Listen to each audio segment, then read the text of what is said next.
You know who this is, Mr. Shot City. Make a Difference Monday, number 5. The last and final Make a Difference Monday. I call this one motivation. Before I get into what I'm about to get into, I just want to show you a couple things first. So just come walk with your boy for a second.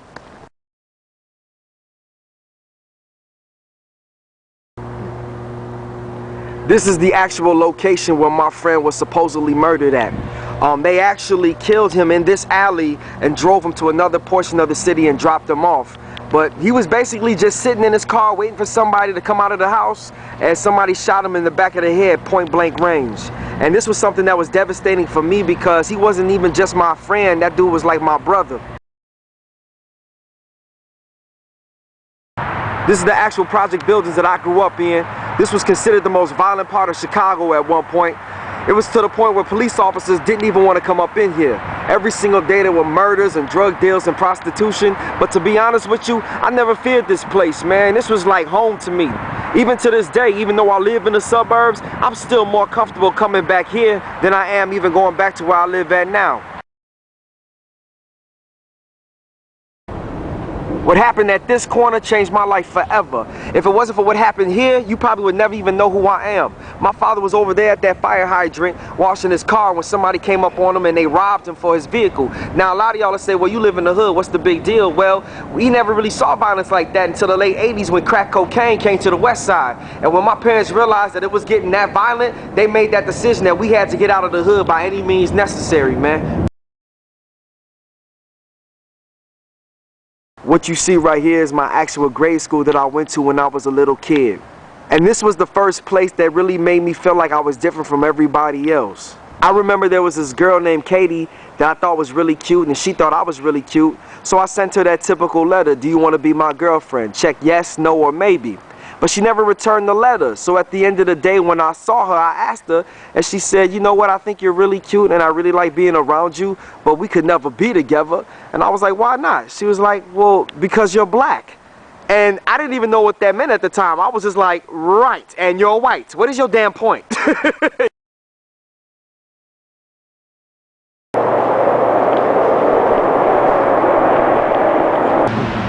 This is the exact place where I got stabbed in my stomach.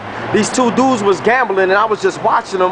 All of a sudden they started fighting over the money. I felt the sharp pain in my stomach. I looked down, I'm like, what the fuck? I know these niggas did not just stab me. You know what I'm saying? The two dudes involved, they ended up being cool. And the brother who had nothing to do with it ended up with a knife in his stomach.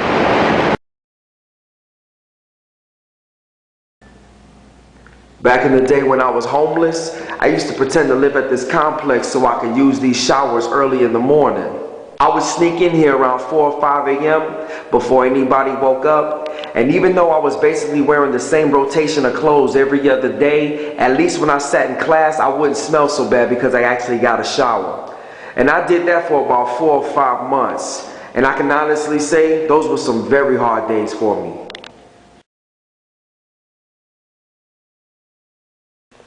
Real talk, 1,000 people could love you, but for some reason we tend to focus on the 3 people who don't.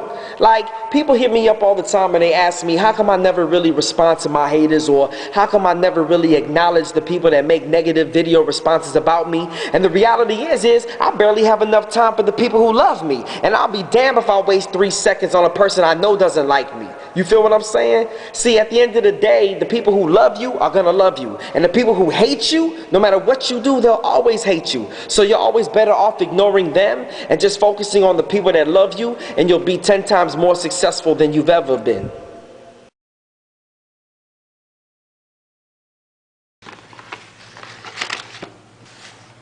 When I posted my first video on YouTube, they called me a nigger, faggot, lame, internet gangster, e-thug, fake suburban boy, unintelligent Negro, bitch made nigga. And one time I think they even called me a nigga made bitch, and I was like, what the fuck? Niggas make bitches? And do you know what I did?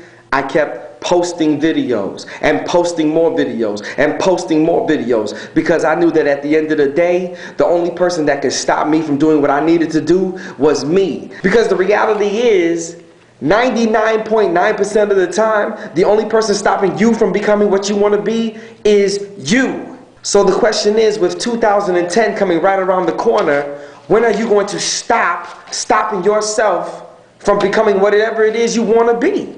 And if you have to, remove the people who have negative energy from your inner circle and replace them with people that show you nothing but love.